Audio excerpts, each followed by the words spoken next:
नमस्कार। आज की इस वीडियो में हम बात करेंगे छत्तीसगढ़ प्री डीएड प्रश्न पत्र 2019 में पूछे गए सामान्य ज्ञान और सामान्य हिंदी के प्रश्नों के बारे में। सामान्य ज्ञान से पूछा गया प्रश्न है, शिक्षा के विकास के लिए सकल घरेलू उत्पाद का कितना प्रतिशत व्यय किया जाना चाहिए? ऑप्शन है 6%, 8%, 10% या 12%।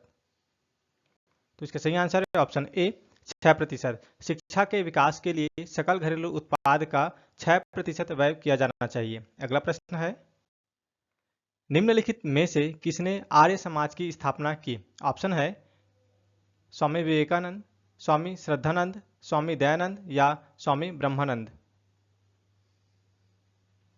इसका सही आंसर है ऑप्शन सी स्वामी दयानंद ने। दयानंद सरस्वती ने 10 अप्रैल सन 1875 को मुंबई में आर्य समाज की स्थापना की थी। अगला प्रश्न है, भारत का पहला जीवमंडल संरक्षित क्षेत्र कौन सा है? ऑप्शन है नंदा देवी, सुंदरबन, नीलगिरी या ग्रेट निकोबार। इसके सही आंसर है ऑप्शन सी नीलगिरी। नीलगिरी भारत का पहला जीवमंडल संरक्षित क्षेत्र है। नीलगिरी जैवमंडल आरक्षित क्षेत्र भारत का पहला और सबसे पुराना जैवमंडल आरक्षित क्षेत्र है, जिसे वर्ष 1986 में स्थापित किया गया था। यह पश्चिमी घाट में स्थित है। अगला प्रश्न है, निम्नलिखित में से कौन सा बुनियादी शिक्षा का सिद्धांत नहीं है? ऑप्शन है शिल्प केंद्रित शिक्षा, साक्षरता, श्रम का सम्मान या मातृभाषा में शिक्षण। तो दिए ऑप्शन में बुनियादी शिक्षा का सिद्धांत नहीं है, वो है ऑप्शन बी साक्षरता। बाकी तीनों ही ऑप्शन शिल्प केंद्रित शिक्षा, श्रम का सम्मान और मातृभाषा में शिक्षण, ये तीनों ही बुनियादी शिक्षा का सिद्धांत है। निम्नलिखित में से कौन सा जोड़ा सुमेलित नहीं है? ऑप्शन है महात्मा गांधी वर्धा योजना, Maharshi Aurobindo the life of divine, Vivekananda gurukul या रविंद्रनाथ टैगोर शांति निकेतन। तो दिए गए ऑप्शन में जो जोड़ा सुमेलित नहीं है वह है ऑप्शन सी विवेकानंद गुरुकुल। स्वामी विवेकानंद ने रामकृष्ण मठ, रामकृष्ण मिशन और वेदांत सोसाइटी की नींव रखी थी। बाकी तीनों ही ऑप्शन महात्मा गांधी वर्धा योजना, Maharshi Aurobindo the life of divine और रविंद्रनाथ टैगोर शांति निकेतन, ये तीनों ही सही सुमेलित है। अगला प्रश्न है, भारत के किस राज्य की सीमा 3 देशों को स्पर्श करती है? तो इस वाले प्रश्न को व्यापम के फाइनल आंसर में विलोपित किया गया है। अगला प्रश्न है, 3 उत्पादक प्रमुख राज्य है। ऑप्शन है झारखंड, छत्तीसगढ़, मध्य प्रदेश या तेलंगाना। इसका सही आंसर है ऑप्शन बी छत्तीसगढ़। लोकसभा के कार्यकाल की गणना की जाती है। ऑप्शन है निर्वाचन अधिसूचना की तिथि से, मतदान की तिथि से, परिणाम घोषणा की तिथि से या प्रथम अधिवेशन की तिथि से। इसका सही आंसर है ऑप्शन डी प्रथम अधिवेशन की तिथि से। लोकसभा के कार्यकाल की गणना की जाती है प्रथम अधिवेशन की तिथि से। निम्नलिखित में से कौन सा कथन रचनात्मक आकलन से संबंधित नहीं है? ऑप्शन है यह एक शैक्षणिक सत्र के अंत में आयोजित किया जाता है। इसका उद्देश्य विद्यार्थियों की उपलब्धि का संवर्धन करना है। यह सीखने सिखाने की प्रक्रिया का अभिन्न अंग है या यह विद्यार्थी और शिक्षक दोनों को निरंतर प्रतिपुष्टि प्रदान करता है। तो दिए गए ऑप्शन में रचनात्मक आकलन से संबंधित नहीं है, वह ऑप्शन ए यह एक शैक्षणिक सत्र के अंत में आयोजित किया जाता है। निम्नलिखित में से किस स्थान पर हुई हिंसक घटना के कारण महात्मा गांधी ने असहयोग आंदोलन स्थगित कर दिया था? ऑप्शन है चंपारण, पूर्णिया, खेड़ा या चौरी चौरा कांड। तो इसका सही आंसर है ऑप्शन डी चौरी चौरा कांड। चौरी चौरा हिंसक घटना के कारण महात्मा गांधी ने असहयोग आंदोलन स्थगित कर दिया था। चौरी चौरा कांड फरवरी 1922 में हुआ था। अगला प्रश्न है, चेचक का टीका निम्न में से किसके द्वारा खोजा गया था? ऑप्शन है Edward Jenner, Robert Koch, Louis Pasteur या रॉबर्ट हुक। सही आंसर है ऑप्शन ए एडवर्ड जेनर। चेचक का टीका एडवर्ड जेनर के द्वारा खोजा गया था। अगला प्रश्न है, जनसंख्या की दृष्टि से निम्न में से कौन सा शहर सबसे बड़ा है? ऑप्शन है दिल्ली, कोलकाता, मुंबई या चेन्नई। तो दिए गए ऑप्शन में जनगणना की दृष्टि से सबसे बड़ा शहर है वो है ऑप्शन सी मुंबई। निम्नलिखित में से किस वर्ष भारत चीन युद्ध लड़ा गया था? ऑप्शन है 1948, 1950, 1962 या 1971 को। तो इसका सही आंसर है ऑप्शन सी 1962 में। एक देश के सकल राष्ट्रीय आय की गणना उपभोग के आधार पर किसने की है? ऑप्शन है मार्शल, पिगू, फिशर या पॉल सेमुलसन। सही आंसर है ऑप्शन सी, फिशर।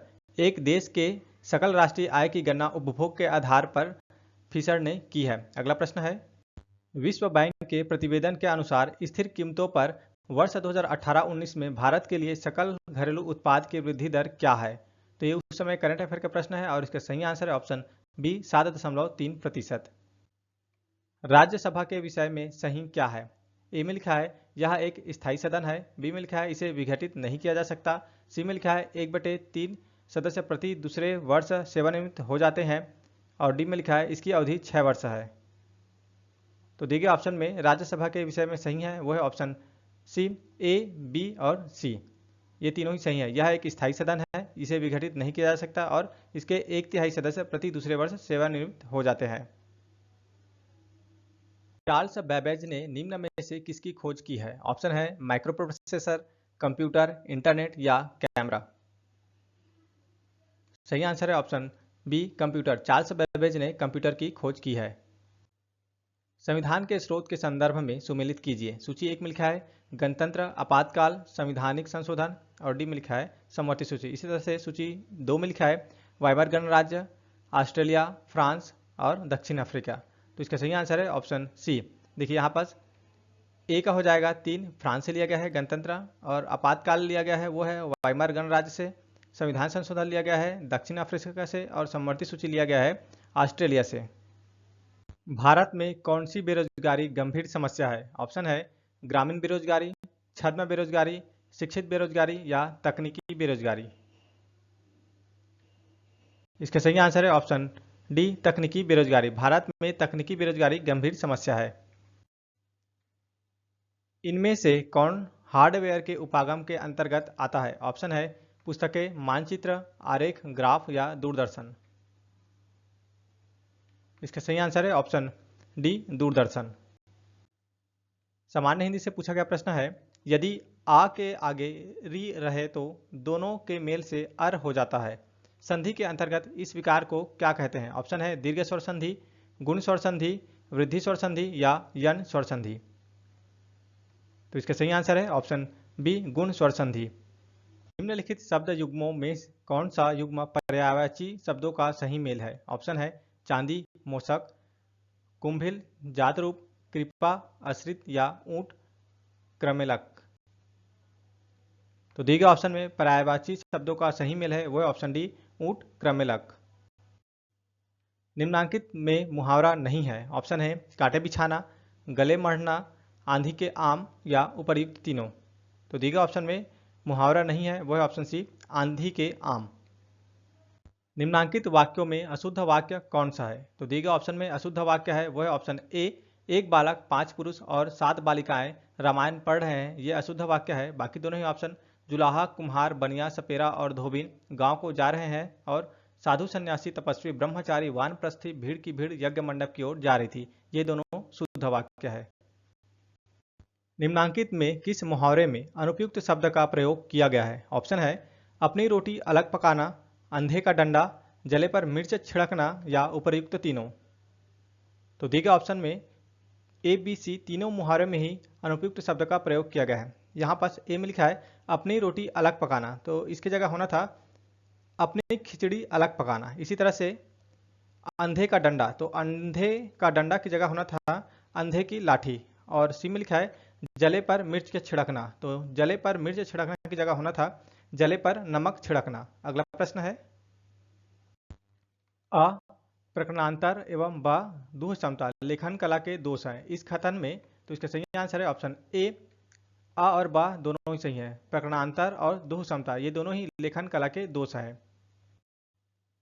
कवि चकमक तेंदुआ बच्चा के लिए शब्द प्रकार अंतर्गत निम्नांकित में कौन सा विकल्प उपर्युक्त शब्द क्रमानुसार सही है?